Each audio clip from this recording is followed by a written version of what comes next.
we got a bunch of 3-1 teams, Stan. I'll throw them at you. You tell me if you think they're legit or not and why. How about let's start with the team you got up to watch in Ireland, Steelers. Yeah, look, Aaron Rodgers has shown some of the old Aaron Rodgers magic. Hit DK Metcalf for that 80-yarder. I mean, they picked up some good players, you know. They added Rodgers, added Metcalf, added Jalen Ramsey on defense.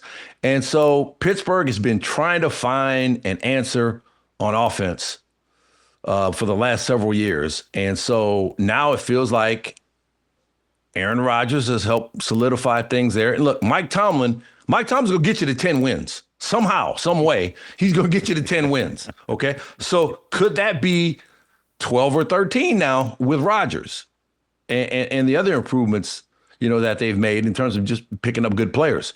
So I think Pittsburgh's a team to watch, especially when you look at Cincinnati. You know, I just don't see them getting good enough to compete as long as Burrow's out. So it could be over by the time he comes back. So really, you know, in that division now that looked like it was going to be really, really tough, you know, the Ravens are struggling. Burrow's out. So it looks like, you know, and the Browns, good Cleveland's on defense, out. but the offense is a mess. And so now it's like Pittsburgh, all of a sudden, AFC North, it looks like if they just keep doing what they're doing, they're going to cakewalk to that division title. Yeah, So, especially if the Ravens don't find a way. I think the Ravens, by the way, are still favored to win that division, despite the 1-3 start compared to the 3-1 Steelers start. So there's still a lot of faith in the Ravens, not so much in Cincinnati or Cleveland bringing up the back end. How about Jacksonville as a 3-1 team? They're hosting the Chiefs on Monday Night Football next week. You believe in the Jags? hey, look, ETN's running the ball, man. They will run it. They will run it, and it makes life a whole lot easier for Trevor Lawrence. I said, you know, this is a prove-it year for Trevor Lawrence. He's got to do something. I mean, he's making a whole lot of money and getting lost in the quarterback shuffle. And the quarterback's best friend is the run game, and ETN's off to a great start. They got to figure out Travis Hunter. You know, is he going to be primarily a defensive player, primarily an offensive player, or do you kind of want a mix of both, which I think sort of limits his effectiveness? I think they may be better off having him as a lockdown corner and then mixing in a few plays on offense for him to get involved. You know, because this is not college, this is the NFL. And it's very hard to play with the precision and attention to detail that you need to play within the NFL to play both ways. So, you know, play him at corner, shut down the other guy's best receiver, and then create some packages for him. Yeah, and then when you bring him in on offense, a few specialty plays, the defense is going to be locked in on him. You can use him as a decoy, and away you go to get something going. Their defense has been pretty good for Jacksonville thus far. How about the Chargers, who are now 3-1 after going back east and getting beat by the previous winless Giants? You know, you got to question him after that loss. I mean, you get beat by a rookie quarterback who, you know, he wasn't that great. I mean, Scatterboo helped a little bit, but I mean, the Chargers, you're not supposed to lose that game. You know, you're just not supposed to lose that game against a rookie quarterback making his first start. You know, that's a game you're supposed to go in and win the game, period. So, you know, I didn't watch a lot of it. I was kind of glancing at it, but I don't care how it happens. You're supposed to win that game. If you have Super Bowl aspirations the way LA does, then you got to win that game. Yeah. Chargers host Washington, which could be Herbert against Mariota if Jaden Daniels isn't back for the Commanders. So we got the all Oregon quarterback game going there. How about that? So you got Mariota, and now you got Herbert, Nix. Who else? And Gabriel if he steps in for Flacco. Oh yeah. So how about that? Those Oregon signal callers all over the NFL.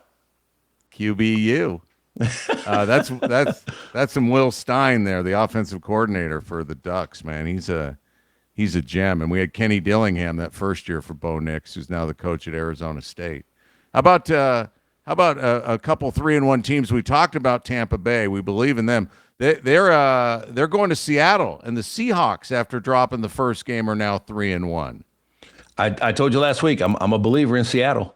I really like what Yeah. they do. Walker and Charbonnet, great running back duo, and Mike McDonald, great defensive coach. Their defense, man, like I said, they don't beat themselves. They don't make a lot of mistakes.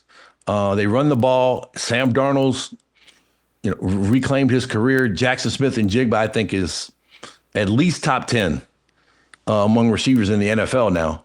And so I'm bullish on Seattle. And then, that home field advantage that they have is always going to be a factor too. So I like Seattle. I like the way they play. I like the way they play. Seeing them against the Saints, they just dominated that game. But they're enthusiastic, and I think they got a lot of talent and a really good team.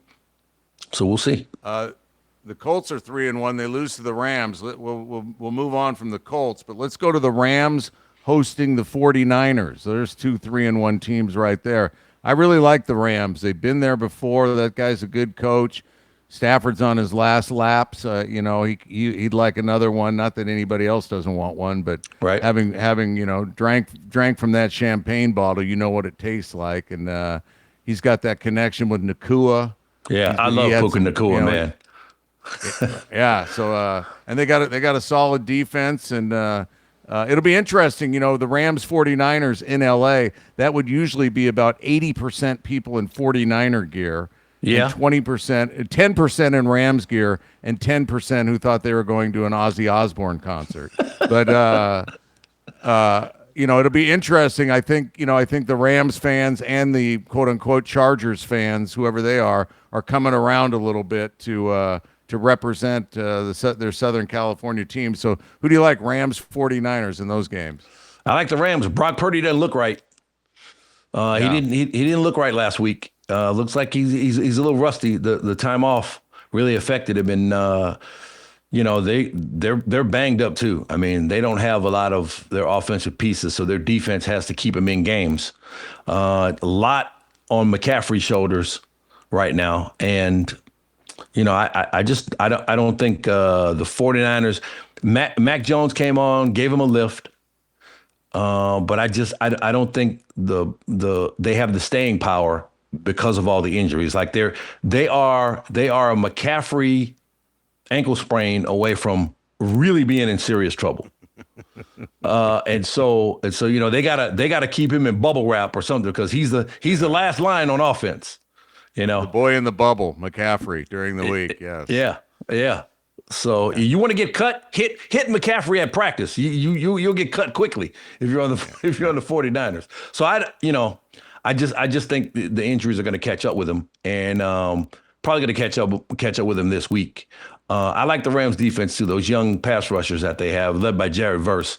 I think they got a good squad, and Devontae Adams can pick and choose his spots now. He doesn't have to be, at this point in his career, he doesn't have to be a true number one, because Nakua is just fantastic. You get it to him, he's going to catch it, and he's going to make something happen with it. And so I like where the Rams are sitting too.